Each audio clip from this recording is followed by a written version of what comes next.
This video is titled Jefferson Davis and Donald Trump, the Culture That Celebrates Destructive Losers. Uh, I just finished going 3.5 hours on my live stream that's every Monday morning at 11 Eastern, in which I call that live stream "A Man on a Mission" because I have some answers that I think are sufficiently important to get out there to some fundamental questions that I feel driven to get those answers out there.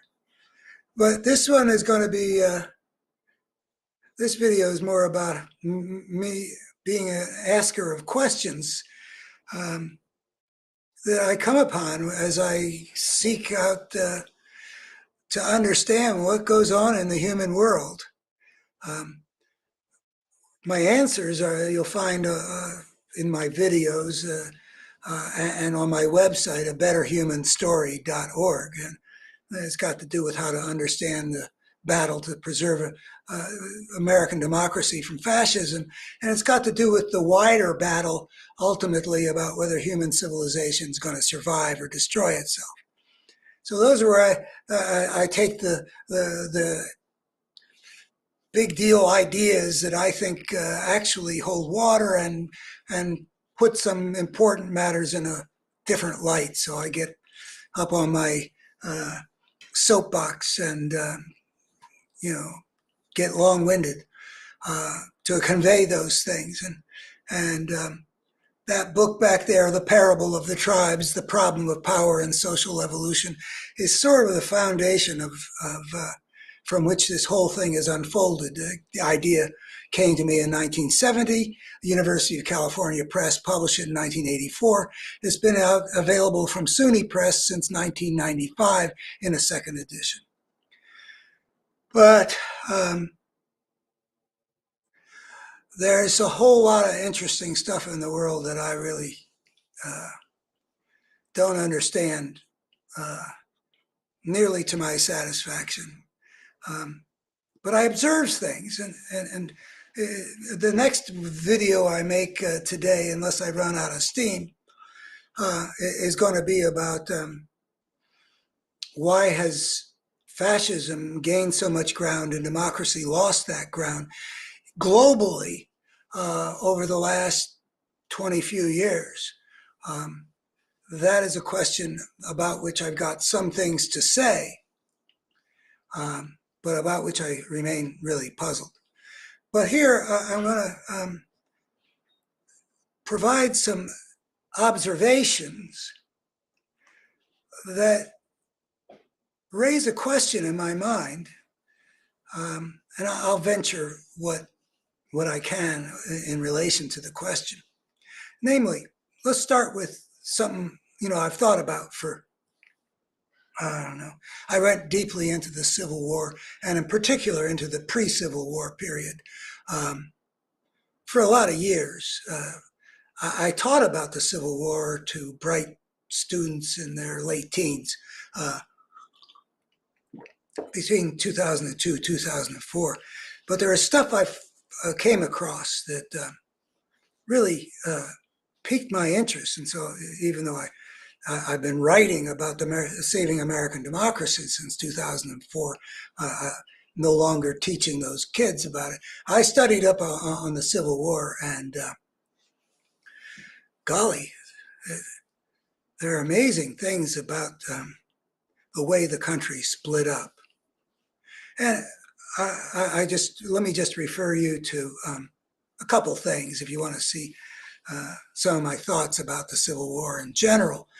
A writing that's on my website at betterhumanstory.org called "The Force That Drove Us to Civil War Is Back." I published that in the newspapers in 2014.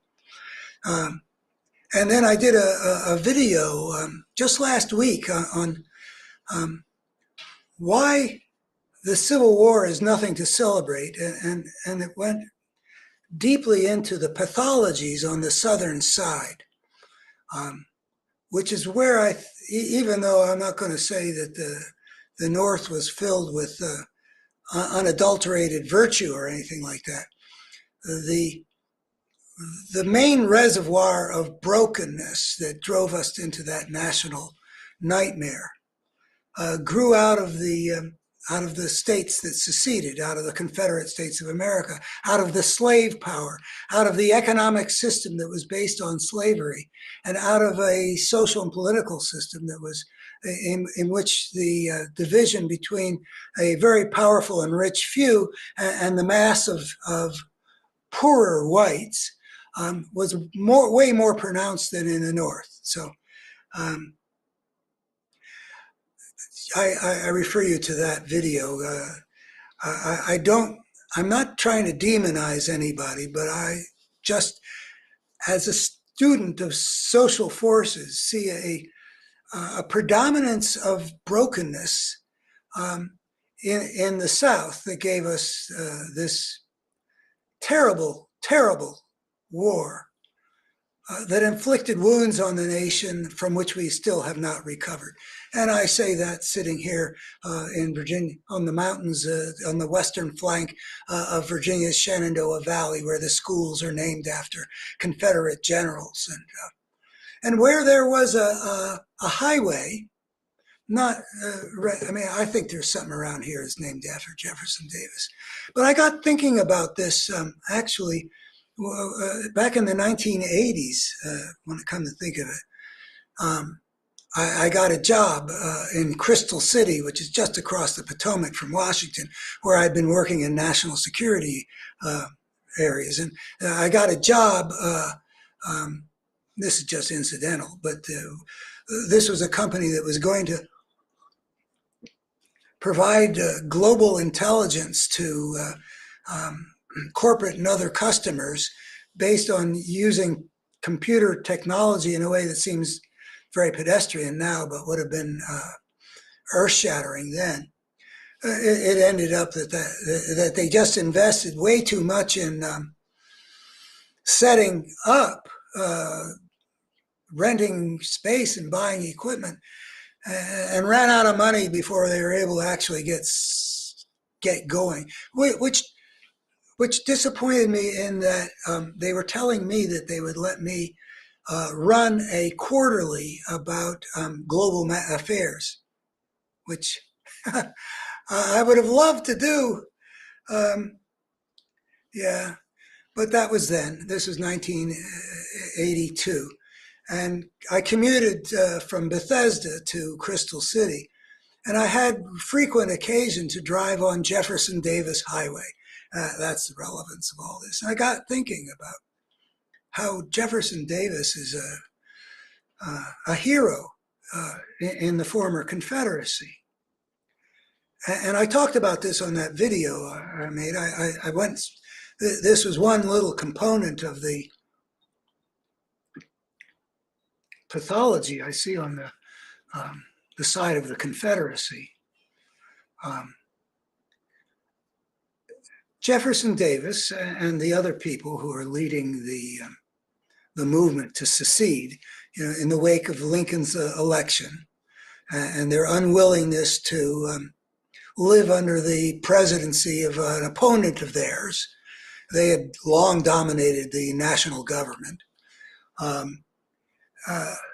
For 4 years, the idea of secession had been brewing for a long time. It had been threatened repeatedly, especially by firebrands in South Carolina, which is another story. But the decision to secede belonged to an elite in the South that was led by the guy they chose to be the president of the Confederate States of America, which is Jefferson Davis. Now, in a rational world, which our world sometimes is, in part, a leader that makes a huge and hugely consequential decision, like, let's not accept this election as putting us under the subordinating us to the authority of a president that's determined to prevent the slave empire from expanding further from where it already is.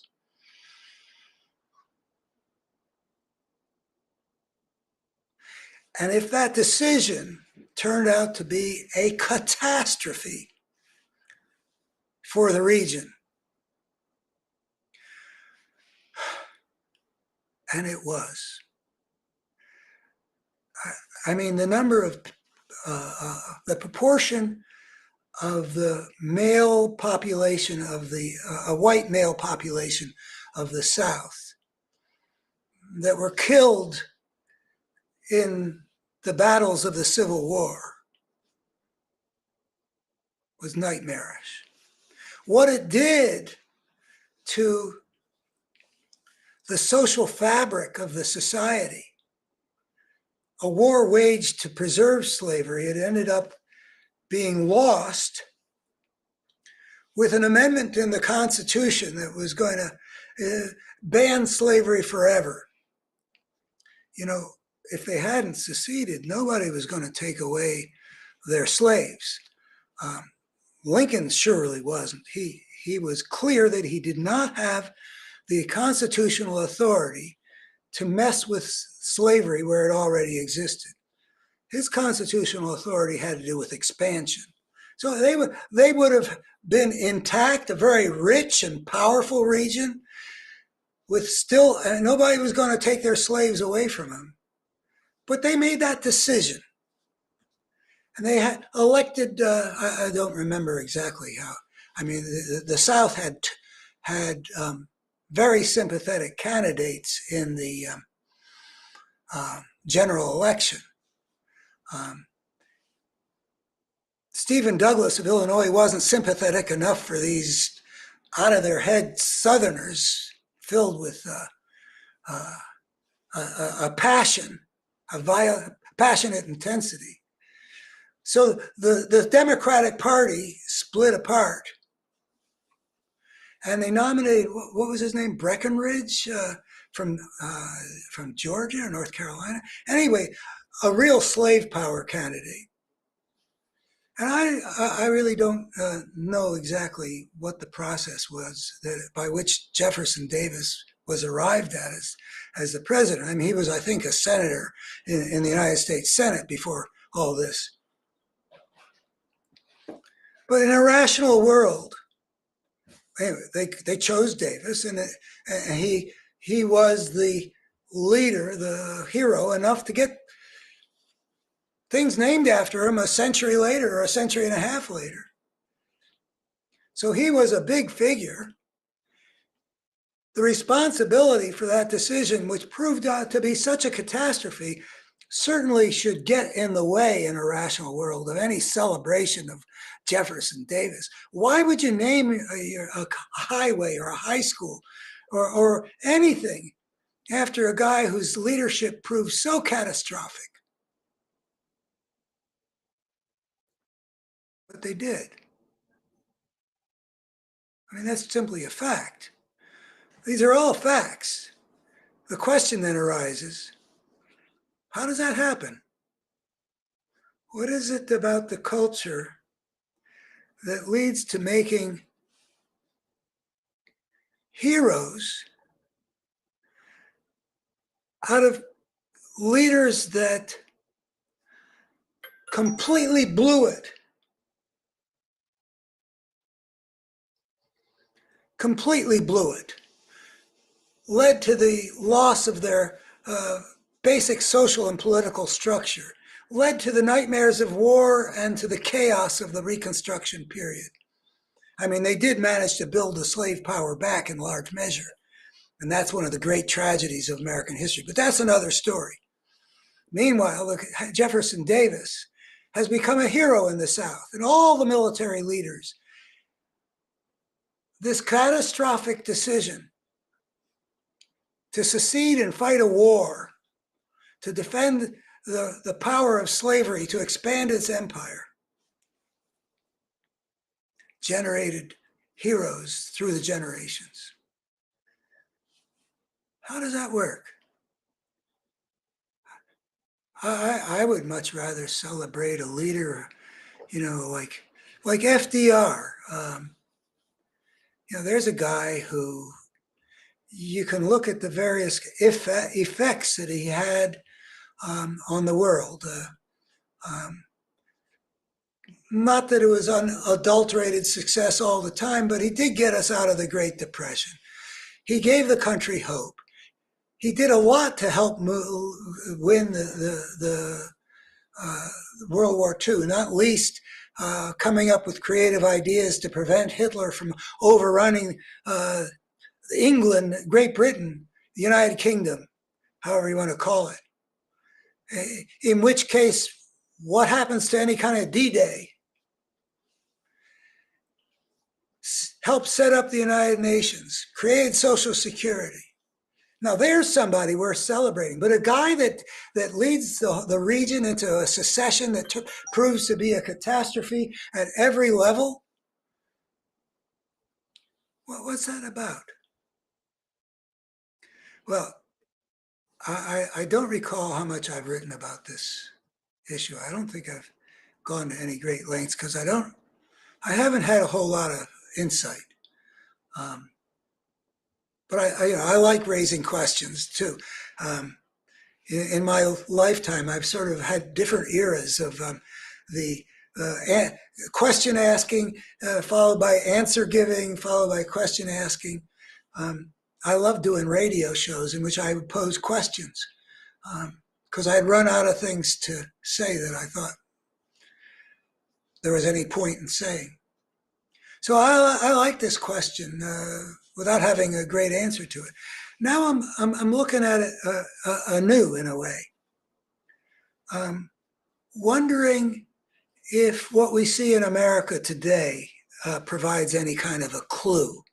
And this is just very hypothetical, not at the level of, I'm asserting this, but it looks to me like Donald Trump has something in common with Jefferson Davis. First of all, he's a loser. I mean, he's a winner in terms of he did get elected once, and he's a winner in terms of he's got sort of a one-loss record in court. But you can't call him much of a winner when he owes $500 million because of unconscionable behavior toward an innocent woman. And because he's been a fraud in running his business for decades. $500 million? Well, maybe he's going to get Elon Musk to underwrite it. I don't know what's going on with the money. But it can't be, you don't look like a winner when you've got a jury delivering a unanimous verdict that's of this sort, these two sorts. But in addition, and I think more to the point, electorally, Trump has become the means by which the political force that he leads, that he came into power with a Republican House and a Republican Senate. And then by 1918, Trump's way of leading the Republican Party led to it wasn't what it should be. I mean, if the American people had their heads screwed on straight, the Republican Party would simply have been destroyed at that moment. But of course, the events in the world are filled with people not seeing things, not understanding things, or believing lies, and that combination was enough so that there was nonetheless a big blue wave, and there was a kind of a blowout, and the Democrats got a big majority in the House and got a lot accomplished, or at least was able to block a lot of things too. I have some difficulty remembering what the House did from 1919 to 2021.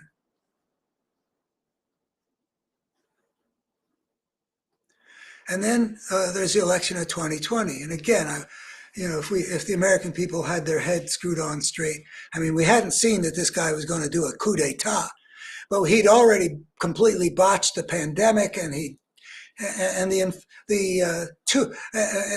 the one impeachment that happened before election day had already shown that he was a criminal and a fraud, and and willing to violate the law to serve himself and to undermine the Constitution. But he survived those. But in 2020, the American people, by a popular vote margin of over 7 million votes, I think that's like 4% or something like that. It really shouldn't have been that close, but Americans their heads are where their heads are at. And it was closer in the Electoral College, the same margin by which Trump had won in 2016. And the Democrats had kind of control of the Congress, but the 50-50 balance in the Senate was such that all it took was people like Joe Manchin and Kirsten Sinema to make that majority worthless, because you got to get a 50-50 tie to give it to the vice president. And if you can't get a 50-50 tie, you couldn't even change the filibuster rules. But they did end up getting a lot accomplished anyway, at the last minute, it seemed. So 2020 Trump was a big loser. And then 2022, the Trumpiest candidates blew the red wave that everybody thought was coming. The American people, reject Trump and Trumpism in terms of there being a substantial majority anyway.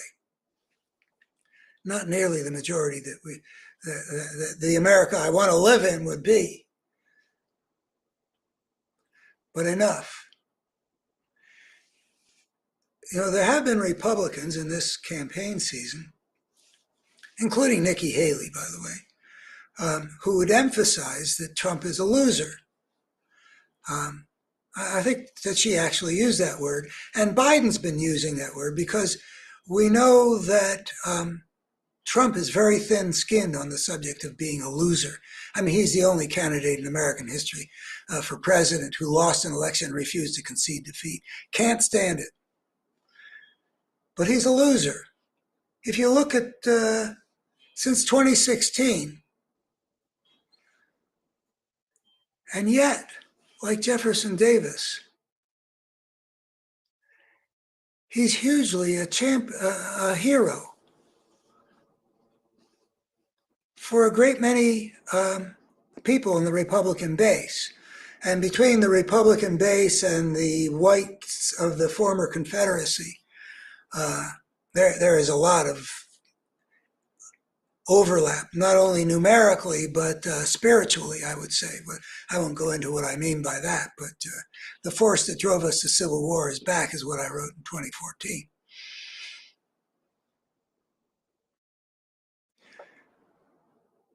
So why would somebody who's achieved really so little, but they attribute to him that he's achieved a whole lot?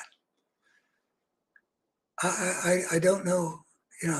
They talk about all that he achieved as president. What did he achieve? He gave $2 trillion to the richest in the corporate system at the expense of average Americans and future generations. But really, he was just signing what the Republican Party had as his sole priority. They almost achieved repealing Obamacare. What's so great about that? It would have robbed millions of their own supporters of a very important thing that the citizens of every other democracy. I mean, what are they talking about?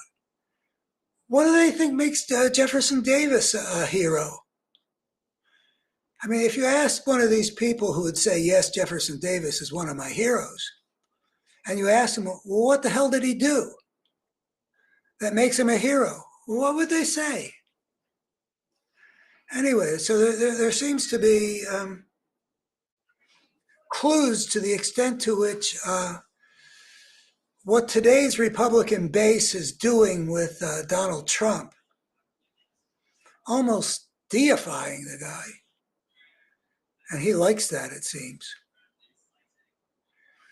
I mean, that's one of the qualities of a narcissist, is that basically I am God is sort of the need of what has to be established. And it's established by a lot of ugly things like cruelty.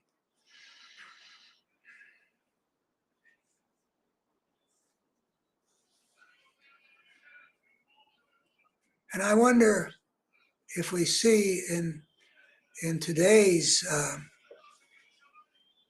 world that's making a hero out of a loser, a destructive loser. I mean, he's not just a loser like George McGovern was a loser. I mean, George McGovern ended up being a really big loser. What did did he win Massachusetts, but not even South Dakota? I mean, he got wiped out. But he was a great soul. He was a wonderful person. He showed it. He showed it for the rest of his life, and he showed it up until that time. But he lost. But Trump is a loser of a different kind. He's a destructive loser. He's a loser that we may be able to subordinate to the rule of law, but it is a civil war that he has sparked between the forces of fascism and the forces of the rule of law that has done profound damage. Done profound damage from the time he became president and started violating the Emoluments Clause and all the other things, to the time he got the Supreme Court to side with the criminal against the rule of law and completely unnecessarily delay the most important trial in American history that simply must be conducted before the election, to delay it so it can't happen before the election, which is, I think, what's going to happen.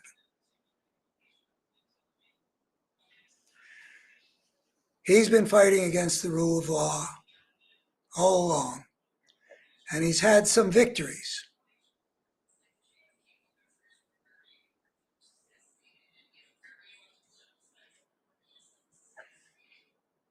But he's still a loser.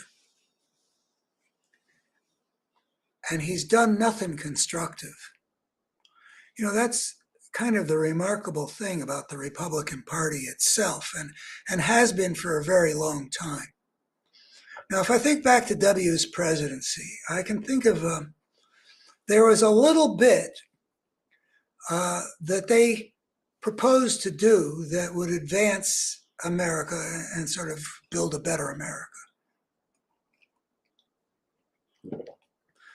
I mean, there was a lack of positive program, as I recall it, but there was at least something like the prescription drug law that would, for the first time, bring prescription drugs under the rubric of Medicare, so that America's elderly, who needed a lot of, some of whom need a lot of prescriptions, would not be bankrupted as tended to be happening by the cost of their prescriptions. People wouldn't be forced to choose between paying the rent and doing what their survival required. That was something they proposed, but they really, really didn't have much at all.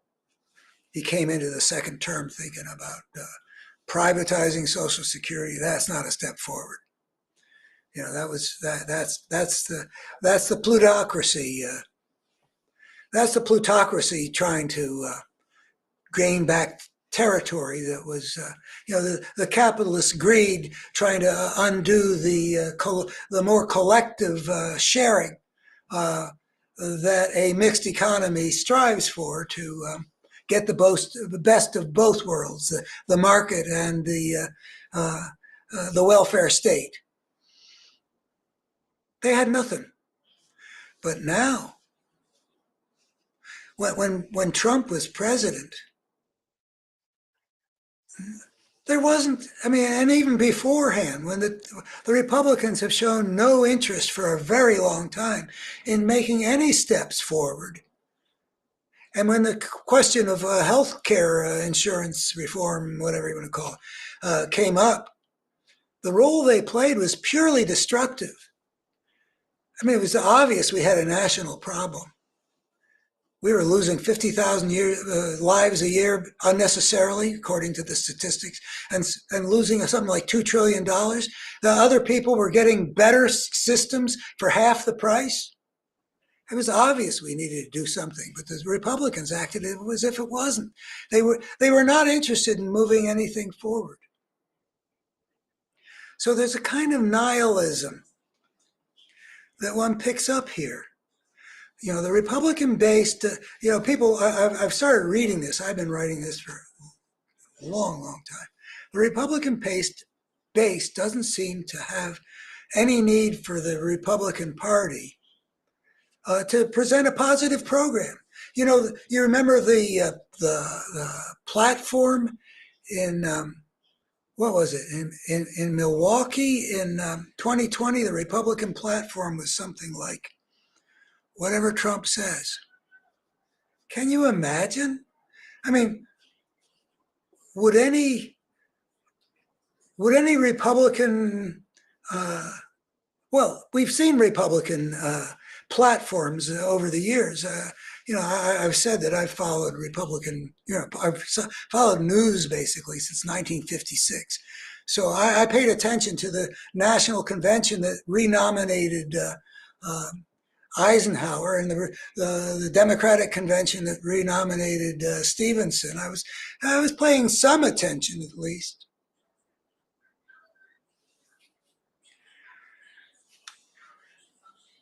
There have been platforms of every 4 years out of the Republican Party, but this party is basically without any motivation to turn the America we live in now into, as much as possible, the America it should be.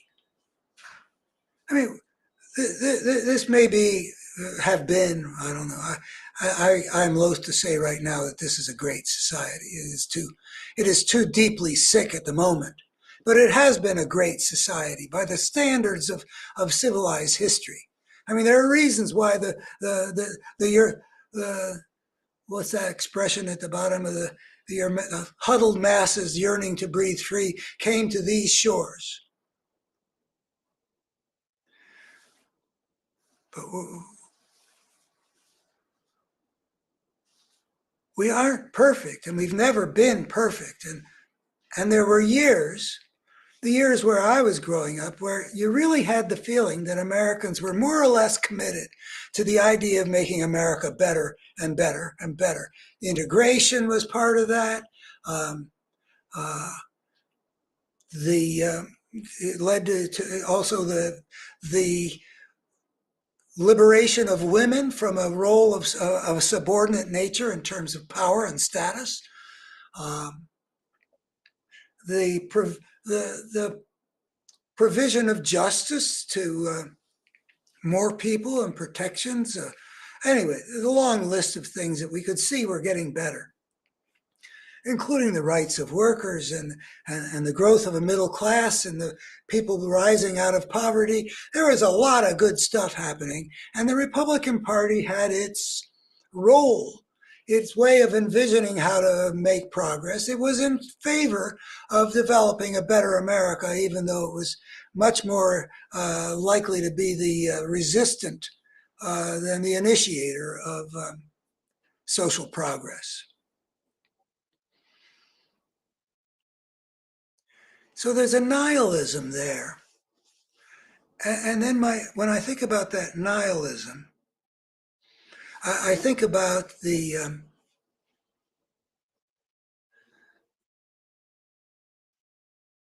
role that, well, I just lost my place. Give me a second, please. Oh, yeah. There's a phenomenon that's been written about for, I don't know, the better part of a decade, maybe a little, I don't know exactly when it started, but it's got to do with deaths, what is called nowadays deaths of despair. Uh, there, there has been in a particular, particularly in a region of America, um, sort of Appalachia is sort of the core of it.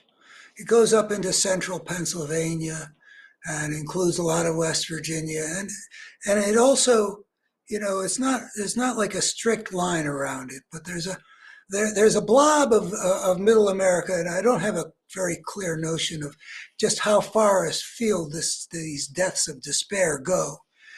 But the death rate among um, let's see, how is that demographic? White people, anyway. Um, Hillbilly elegy is sort of part of this looking at this phenomenon. But there's been an increase in the death rate in a way that's got to do. They call it deaths of despair because they're either from suicide or they're from drug addiction, which and the overdoses that often happen, or from alcoholism. And I think that they're all considered sort of a form of suicide, or that life has somehow failed them in a way that despair conjures up. I mean, people who are feeling hopeful or feeling fulfillment or the positive things that we seek in life, um, they're going to have a very positive attitude about um, the potential for the world. They're going to have to be committed to let us improve things. But if you've given up, if life up to a given point has been so filled with disappointment and given one such a feeling that one can't get anywhere from here, or whatever the feelings are, I'm trying to articulate what I think they are. Uh, there's some couple that in public health field that's written about these deaths of despair. So I Google deaths of despair and you can find out what it is I'm forgetting. But there is this phenomenon that's right in the middle of Trump country. And I think may embody something central to the spirit of the wider Trump world. They don't care about, if you're a person who isn't into hope and fulfillment and making and moving forward, then you don't mind if your party doesn't have a vision for a better future. You don't believe in a better future. That's what despair is. So in a sense, I'm talking about a force of brokenness. And what we might be identifying here is a particular form of that brokenness, which is when a person's spirit has given over to despair and relinquished abandoned, as that expression goes, abandon all hope, ye who enter here. Abandon all hope. That is a real form of brokenness.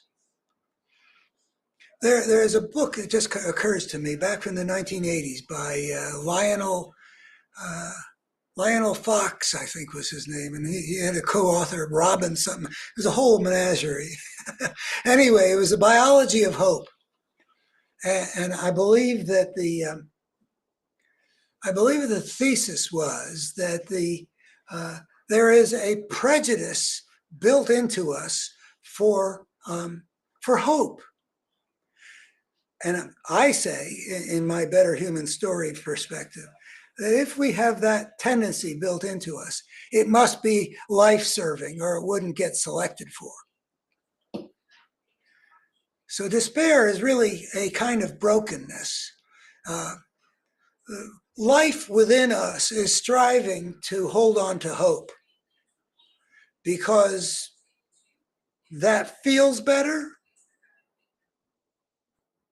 It makes life more livable compared to despair, which leads people apparently to commit suicide or to, play Russian roulette with liquor and their livers.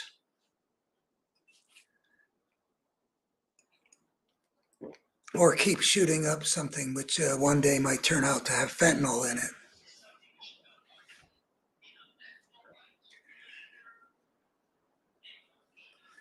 So brokenness begets brokenness, and there's a kind of a nihilism that occupies the American right now. Uh, it's not something we would have seen in conservative America at any time in our history. And then I'm going to ask myself, well, and again, I'm grasping for what the connections here might be. Back in the 1850s,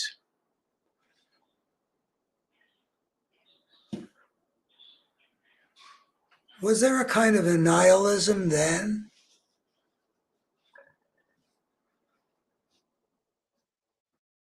What was in their thinking? I just saw the beginning. I'm a movie buff. I just saw the beginnings of Gone with the Wind, and because of what I've learned about the South, I'm not sure I can stomach watching all the rest of it. Great film, important film, beautifully done, but full of the mythologizing that has done a lot of damage in America. The happy darkies. And what was I going to say about Gone with the Wind? Uh, oh, yeah, the coming of the war. There are two boys, young men, who I guess they're sort of twin brothers or something like that, and they're talking to Scarlett O'Hara. And there's a lot of talk about the war that's coming. All my point is about this. There's a lot. The movie's always worth talking about. I love talking about movies. But anyway, the point is the young men of the South are dying to go to war. And when the announcement finally comes that there is war, they are ecstatic. Now, is that? I mean, I've always seen that as kind of, well, how have I seen it? I'm not sure how I've seen it.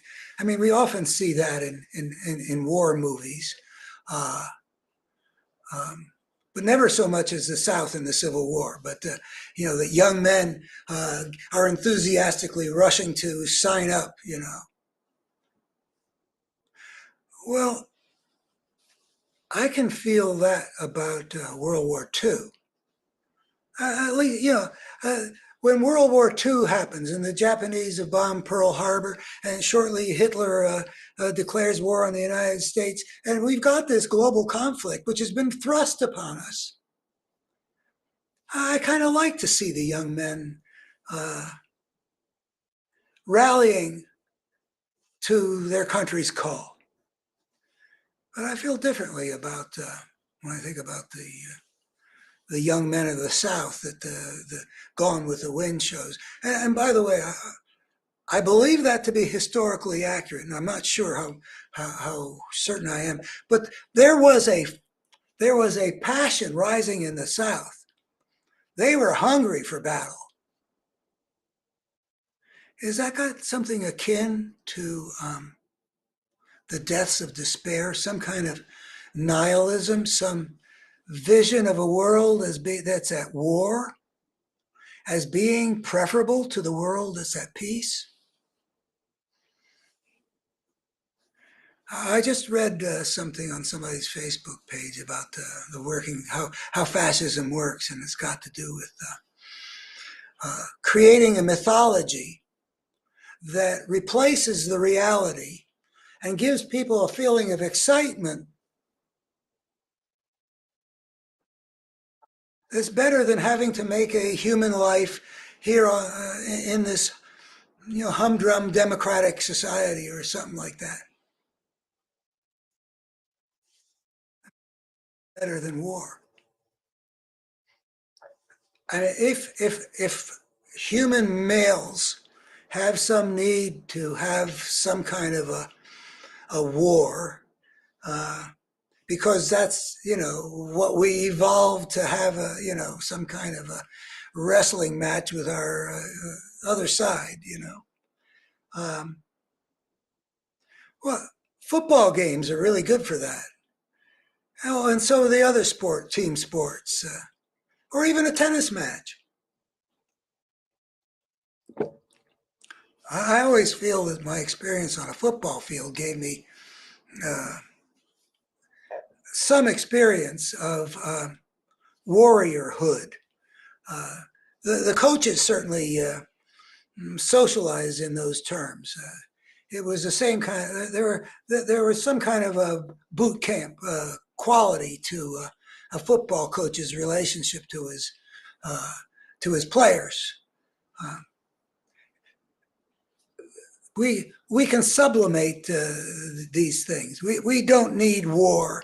We don't need all this ugliness. We really should aspire to Achilles' shield that depicts an idyllic society at peace, rather than have need for 10 years of war on the shores of Troy, leading to the complete sacking of the city and the driving of and the killing of much of the royal family of Troy, noble people. We don't need we don't need this ugliness.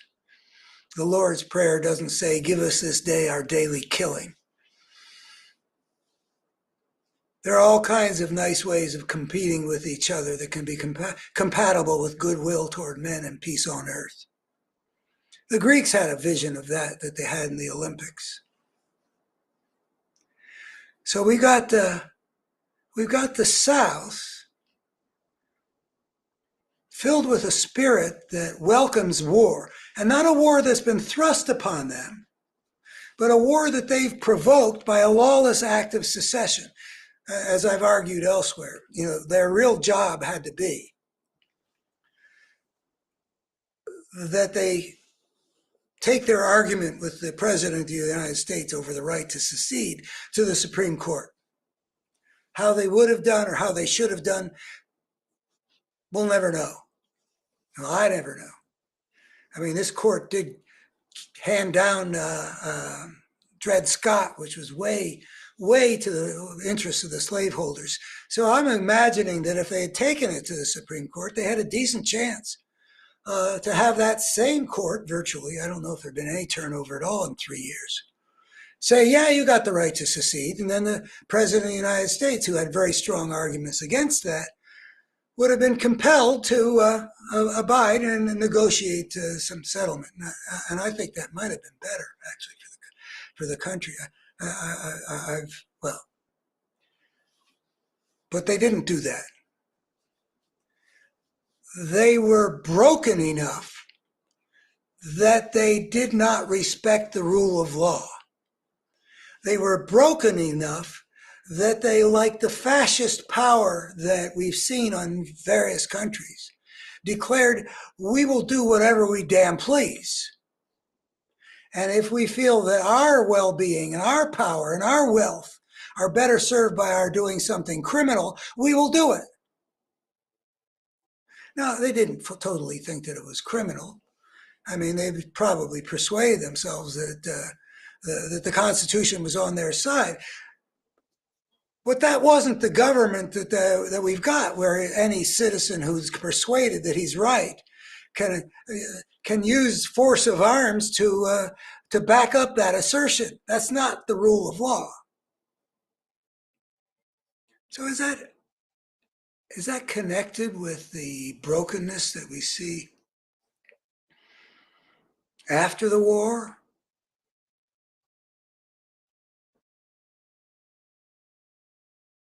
That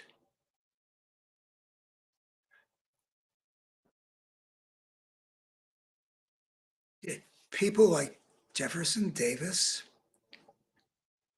a hero? Is there a nihilism underlying, underlying that? A nihilism in which war is better than peace, destruction is better than construction.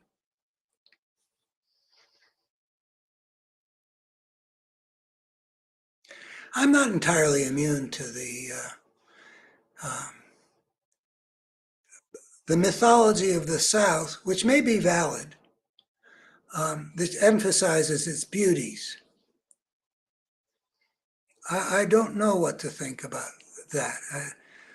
The slave power, the social order in which there were very powerful plantation owners with many, many slaves who were the ruling elite of the region. People like Robert E. Lee, people like Jefferson, George Washington, Monroe. There is some human excellence. Did I say Robert E. Lee? And some of those generals also were products of that South. I believe that somebody like Longstreet, as well as Lee, were excellent specimens in many, many respects. That there was something of beauty that had been created in that aristocracy. That maybe there was an integration of the acceptance of an unjust slave system from which they derived their power and wealth, integrated with some more or less beautiful concepts and beliefs and values. So that, for example, George Washington, slave owner, plantation owner,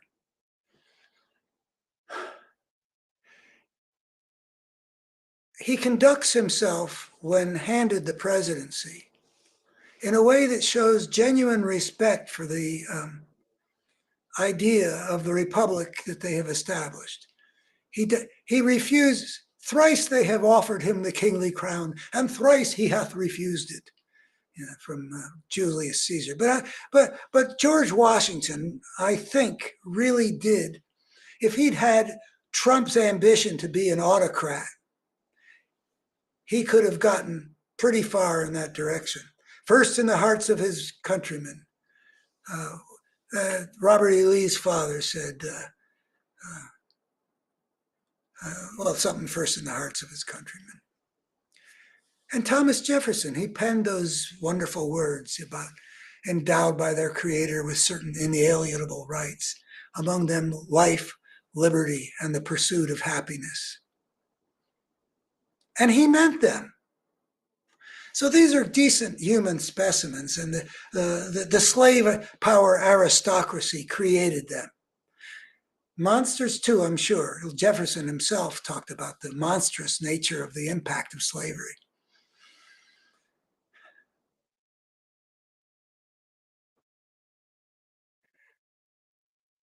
But the underlying force behind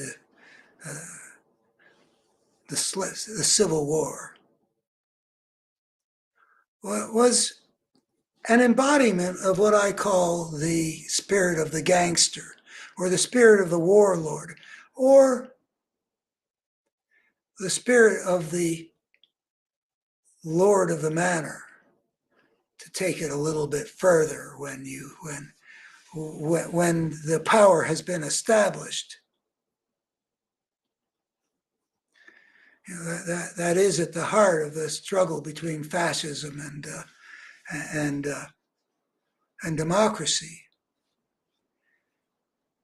The present force on the Republican side does not have the the mixture of the spirit of the gangster, the unbridled greed, the lust for power, the fascist spirit that underlay the slave power.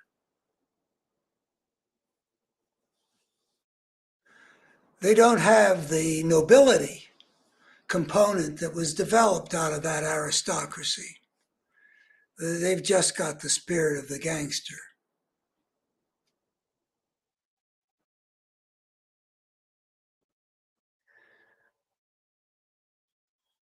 I'm thinking that the brokenness of the slave power of Jefferson Davis and of the culture that made him a history when he brought only nightmarish consequences because of the bad decisions he helped to make. That goes along with the brokenness of a Trump base that doesn't care about moving the country forward, that somehow has, which shows a kind of despair about the possibilities of their lives and the lives of their children and grandchildren, whom they presumably love. I mean, people have always felt like they want the world to be good for their children and grandchildren. But if you've got despair about life, if you can't envision the the wonderfulness of what's on Achilles' shield, and the idea of doing something for one's children and grandchildren must be, in the political realm, must be very foreign. The deaths of despair and the lack of progress for America because of that despair, because of the nihilism. So they don't blame Trump for destroying things. In fact, there may be an impulse to destroy things. Bringing the system down, which seems like what they're motivated to do, which Trump is certainly promising to do, that seems to be kind of gratifying for a lot of people to consider. That deep state. No, it's not the deep state. It's one of humanity's better accomplishments. We should be improving, but we certainly don't want to destroy it. I mean, history shows what happens when you destroy it. It's been full of much uglier stuff than most of American history, except for the history that Jefferson Davis gave us and the history that Donald Trump is giving us, and the broken people that make heroes of these people who are giving us nightmares. So that's sort of my best stab at solving the question about what's going on when people like Jefferson Davis and Donald Trump are heroes when they're such destructive losers. I'm not sure how satisfied I am with that, but that's what I got. Thanks. I'm expecting to be back here in a short while to talk about another thing that I don't understand in my satisfaction, if my voice holds up and I don't get too spent, old man spinning these pictures of the world that we're living in. Over the last generation, democracy has lost ground in the world and fascism has gained ground. And this has been a global phenomenon. The United States is maybe the most important place to look for this global pattern. But there are a lot of other countries, and the question is, why is that happening? And I've got thoughts. I won't advertise them as being more than thoughts, but they interest me, and it leaves questions. So I'll be back after I've rested a little bit and had something hot to drink. Thanks.